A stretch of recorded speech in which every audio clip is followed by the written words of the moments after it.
ज्ञानयोग हरिपाठ मंडळ वेहेळे सारंगाव आयोजित महाशिवरात्री निमित्त अखंड हरिनाम सप्ताह वेहेळे व ग्रंथराज ज्ञानेश्वरी पारायण सोहळा वेहेळे गावामध्ये मोठ्या आनंदात ग्रामस्थांनी केला साजरा। दरवर्षी मोठ्या आनंदात महाशिवरात्रीच्या उत्सवानिमित्ताने वेहेळे गावामध्ये अखंड हरिनाम सप्ताह सोहळा साजरा करण्यात येत असतो।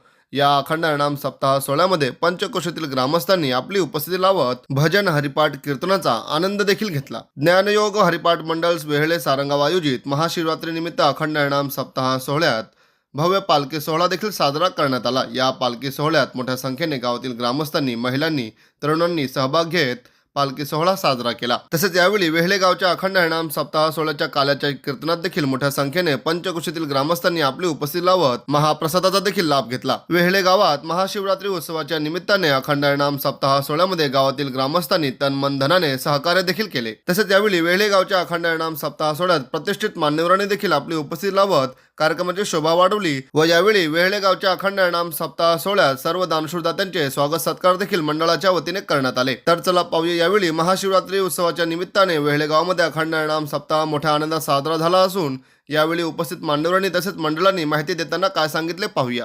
ज्ञानयोग हरिपाठ मंडळ वेहेलेगाव यांच्या अथक प्रयत्नाने गेले 20 वर्षापेक्षा अधिक काळापासून हा सप्ताह सोहळा इथे आयोजित केलेला जातो। पूर्ण गाव वेहेळे गाव या सोहळ्यासाठी सहभागी असतो आणि शिवजींचा आशीर्वाद वेहेळे गावाला तेव्हाही होता, आजही आहे आणि उद्याही राहणार आहे असा मला विश्वास आहे।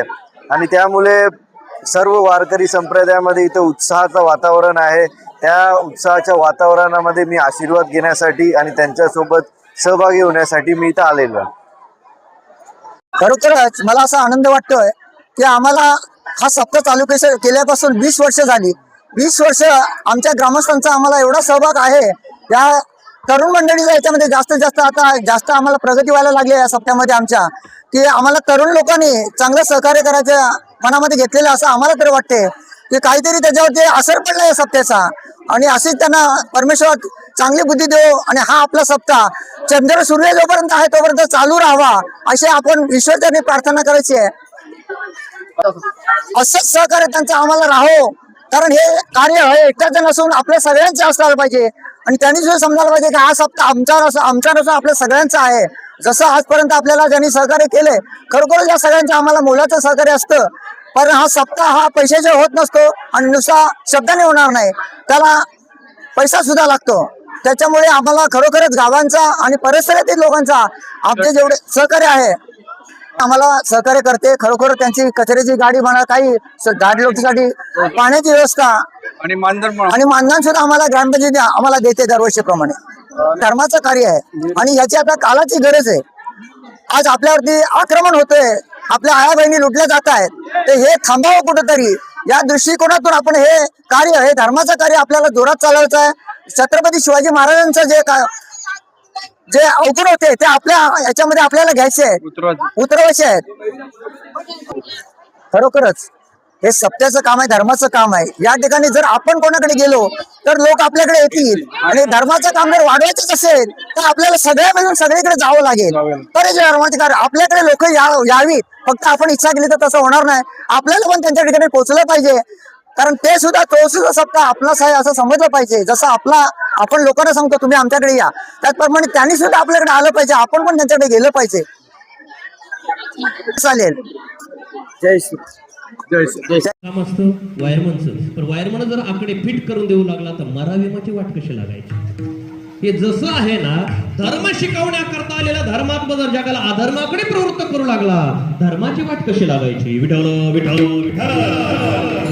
कसला म्हणजे चोरी करणं अधर्म आहे? भगवान सांगतात धर्म आहे का अधर्म आहे तुमच्या सामान्य बुद्धीच्या माणसाला कळणार नाही, कारण धर्म आणि अधर्म याची एवढी सूक्ष्म व्याख्या आहे ती भगवान परमात्म्याशिवाय आपण जाणू शकत नाही। अर्जुनासारख्याला सुद्धा मोठा प्रश्न पडला, तो किम कर्मेती कव्यप्यत्र मोहित अर्जुनासारखा प्रश्न विचारतोय, कारण धर्म, कारण त्याचं असं आहे व्यवहारात आहे बघा, कधी कधी एखादा पुण्य करत असेल तर आपण त्याला म्हणू हा पापीच आहे, आपल्याला वाटतं पापच करतो त्याच्याकडे पुण्य होत असेल. आणि काही पाप करत असेल आपल्याला वाटतं हा पुण्यवान आहे, याच्याकडून पुण्यच घडतं पण त्याच्याकडून पापही होत असेल. का वरवरच्या सामान्य बुद्धीच्या माणसाला पाप पुण्य कळत नाही. विठ्ठल विठ्ठल विठ्ठल कसं कळत नाही बघा. एक जण सकाळी 5 वाजेलाच पहाटे म्हणजे सकाळी सकाळी शेतावर गेला आणि शेतावर त्याने अशी मडकी बांधलेली, एका झाडाला बरेच झाड त्याला मडकी बांधली, अशी मडकी बांधलेली. ते कोणतं झाड असतं? ताडाचं झाड ना. ताडाच्या झाडाला मडकी बांधली त्याला ते ताडीचं आणि काढण्यासाठी. सकाळी सकाळी गेला आणि वरती जातो, खाली येतो, वरती जातो, मडकी बदलतो, इकडे जातो, 10-20 झाडं. आणि तो भूक लागली त्याला. सकाळी 7 वाजले, सकाळी दिवस उठला, भूक लागली आणि भूक लागली तर काहीतरी खायला पाहिजे. सकाळी काय मिळणार? घरून जाताना तांब्यामध्ये दूध घेऊन गेला होता, एक तांब्याभर दूध घेऊन गेला. आता तो झाडाखाली उभा झाला. 7 वाजले सकाळी सकाळी आणि तो तांब्याने दूध पिऊ लागला. तेवढ्याच रस्त्याने तुमच्या माझ्यासारखे 2-3 त्या रस्त्याने चालले. त्यांनी पाहिलं, अरे काय पापी माणूस आहे, सकाळी सकाळी सुरुवात करावी का? सकाळी सकाळी शेतात येऊन एकटा दारू पितोय तांब्याने. अरे काय म्हणावं, तो काय पित होता? दूध पित होता. यांना काय वाटलं तो दारू पितोय. ऐकलं. आणि अशीच संध्याकाळची वेळ झाली. गुरं असेल ते शेतामध्ये चारले आणि शेतातून आणून त्याने बेड्यामध्ये गुरं बांधले, गायी बांधल्या, बैल बांधले. तो थकलेला होता. त्याला वाटतं चला आता पाय दुखताय, खूप थकलाय, म्हणून हातभट्टी होती. हातभट्टीची तांब्यामध्ये दारू आणली आणि त्या बेड्यात उभं राहून तो पिऊ लागला. हे दोघं संध्याकाळी माघारी चालले. त्यांनी लक्ष दिलं, बापरे काय पुण्यवान माणूस आहे, गायींच्या बेड्यामध्ये काय पितोय. म्हणून बोलता दिसतं तसं विठ्ठल विठ्ठल विठ्ठल. तुम्ही चोरी अधर्म समजतात पण हे प्रकरण अधर्मात नाही का? त्याचं कारण आहे, चोरी करणं अधर्माच्या व्याख्येत बसत नाही. त्याचं पहिलं कारण आहे, आपण जी चोरी करणार आहे ते आपल्या पोटाला लागतं तेवढंच खाणार आहे, बांधून नेणार नाही. हे पहिलं प्रकरण, म्हणून पहिली चोरी नाही. दुसरं कारण, आपण जी चोरी करणार ते आपल्या घरीच करणार, दुसऱ्याच्या घरी जाणार नाही. फक्त आई वडील नसताना एकमेकाच्या घरी मित्रांनी एकत्र यायचं आणि त्यांच्या पश्चात आपण खायचं. ज्याला आजच्या भाषेमध्ये, सुधारित भाषेमध्ये पार्टी करणं म्हणतात. गोपाळ सांगा देवा, जर चोरी नसेल, पार्टी असेल, दिवसातून 3 अटेंड करू, काळजीच करू नको. विठ्ठल विठ्ठल विठ्ठल. काय हे प्रकरण बसत नाही? त्याचं कारण आहे, आपण जी चोरी करणार ती सोन्याची करणार नाही तर लोण्याची चोरी करणार आहे, म्हणून चोरीच्या व्याख्येत बसत नाही.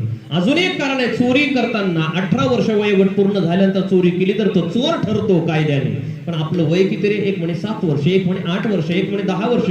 10-12 वयोगटाच्या आतले सर्व गोपाळ असल्यामुळे भगवान सांगता काळजी करू नका. कायद्याने आपण कितीही लोणी खाल्लं तरी आपण चोर ठरत नाही, आपला परमार्थच आहे. विठ्ठल विठ्ठल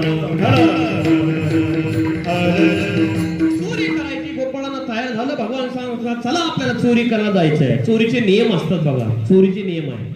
चोरीचे काय नियम आहे तर आपले व्यवहारातले नियम लक्षात ठेवा. कधी वेळ कोणावर येईल सांगता येत नाही, लक्षात असू दे. आहे की नाही? चोरीचा पहिला नियम आहे, चोरी ही अमावस्येच्या रात्रीला केली जाते, पौर्णिमेच्या कालावधीत केली जात नाही. अमावस्येची रात्र अंधार